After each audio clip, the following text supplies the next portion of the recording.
All right, hello everyone. So today we are going to be reading Tuck Everlasting, written by the amazing Natalie Babbitt. So this was written in 1975. That's blows my mind because I read this when I was in school and I never fully realized how long it's been around. She also wrote The Moon Over High Street, The Something, Ninock Rise.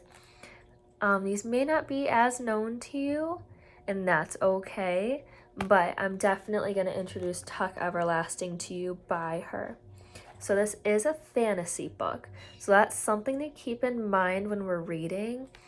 Before we even read, like thinking of fantasy, what do we think could be in a fantasy book? I mean, do we think it's like a fairy tale idea? Do we think it's just normal life where there's no chance of magic, there's no chance of eternal things? Hint hint. Any ideas? So for this it's gonna be sort of down the eternal path. That's just a little hint about what we're going to be reading. So that's a little bit of the fairy tale aspect that we will see. On top of this book, there also is the motion pictures by Walt Disney. So at the end of reading this, we are definitely able to go and look at the movie and compare and contrast what we see in the book, what we see in the movie, if there's things similar, if there's things different, and just enjoy the process of getting to know our book and then down the road watching the movie. Not watching it while we read, but watching it at the end when we're all finished. So today we're going to start with the prologue and chapter 1 just to get us started.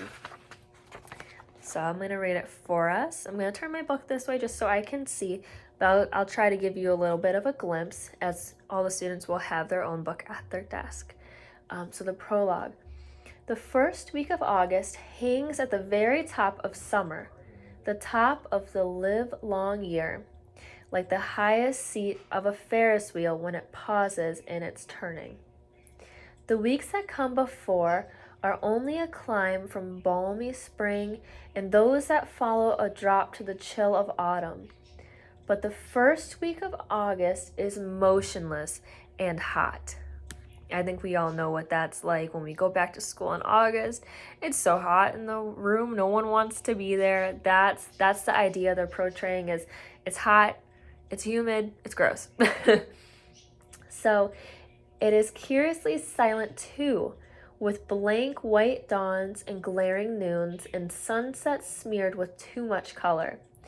Often at night there is lightning, but it quivers all alone. There is no thunder, no relieving rain. These are strong and strange and breathless days, the dog days, when people are led to do things they are sure to be sorry for after. So dog days are referring to the hottest days, the hottest time of the year. So that's what our dog days are referring to. One day at that time, not so very long ago, 3 things happened, and at first there appeared to be no connection between them.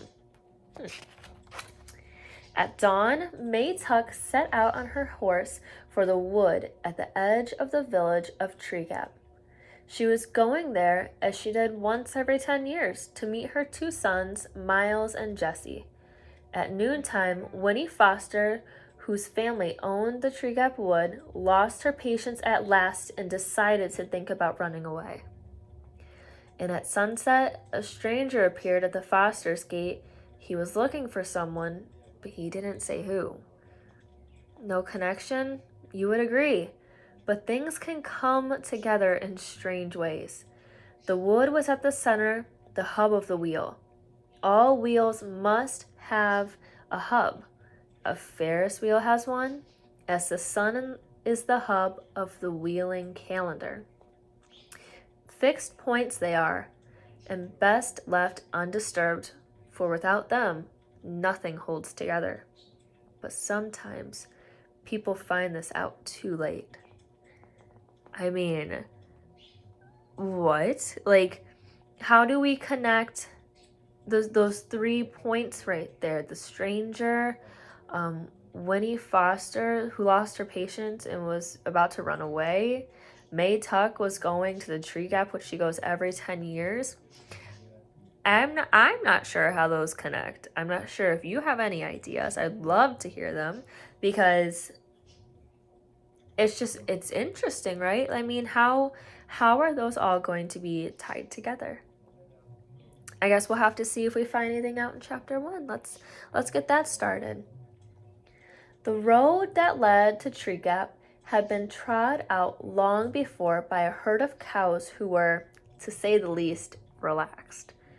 It wandered along in curves and easy angles, swayed off and up in a pleasant tangent. So tangent, does anyone know what tangent might refer to or what it means? So a tangent is a straight path that begins to curve. As we can see, it's sort of a path that's going on that's going to be curving a lot throughout this journey. So as I was a pleasant tangent to the top of a small hill, ambled down again between fringes of behung clover, and then cut sidewise across a meadow. Here its edges blurred.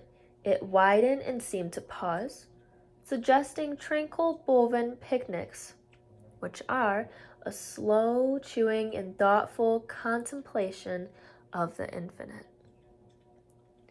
And when it went on again and came at last to the wood, but on reaching the shadows of the first trees, it veered sharply, swung out in a wide arc, as if, for the first time, it had reason to think where it was going, and passed around.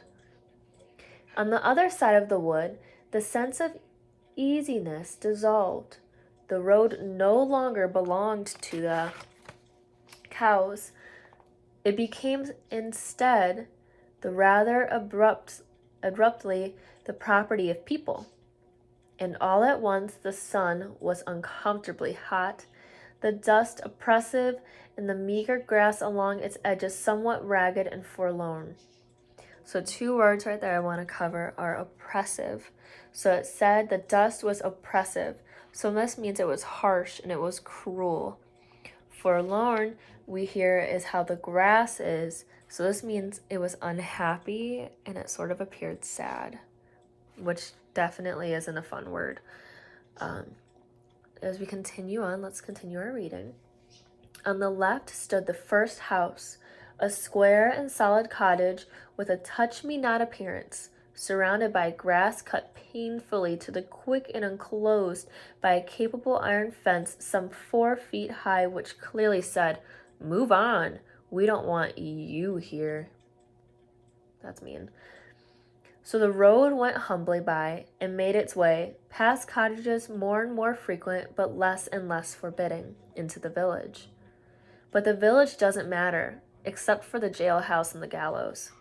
The first house only is important. The first house, the road, and the wood. There was something strange about the wood. If the look of the first house suggested that you'd better pass it by, so did the look of the wood, but for quite a different reason. The house was so proud of itself that you wanted to make a lot of noise as you passed, and maybe even throw a rock or two.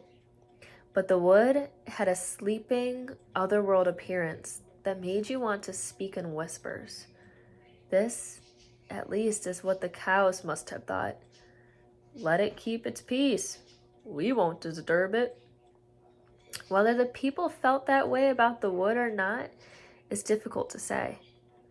There were some, perhaps, who did, but for the most part, the people followed the road around the wood, because that was the way it led.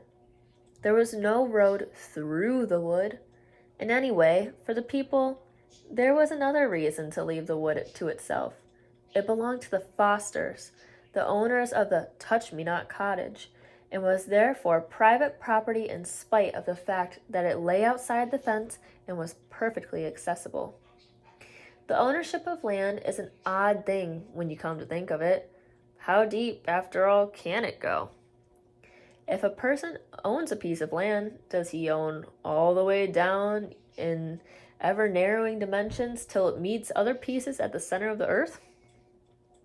That's a pretty good question. How much land do you own? Do you own the surface or do you own all the way down?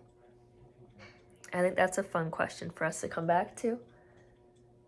If a person, so as do they own all the way down to the center of the earth, or does ownership consist only of a thin crust under which the friendly worms have never heard of trespassing? In any case, the wood, being on top except, of course, for its roots, was owned bud and bow by the Fosters in the Touch-Me-Not cottage. And if they never went there, if they never wandered in among the trees, well, that was their affair.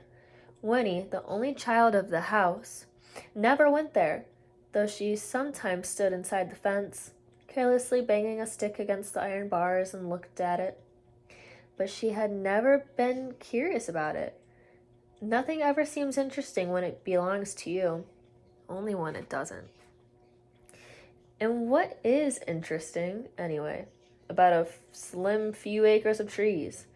There will be a dimness shot through the bars of sunlight, a great many squirrels and birds, a deep, damp mattress of leaves on the ground, and all the other things just as familiar, if not so pleasant, like spiders and thorns and grubs.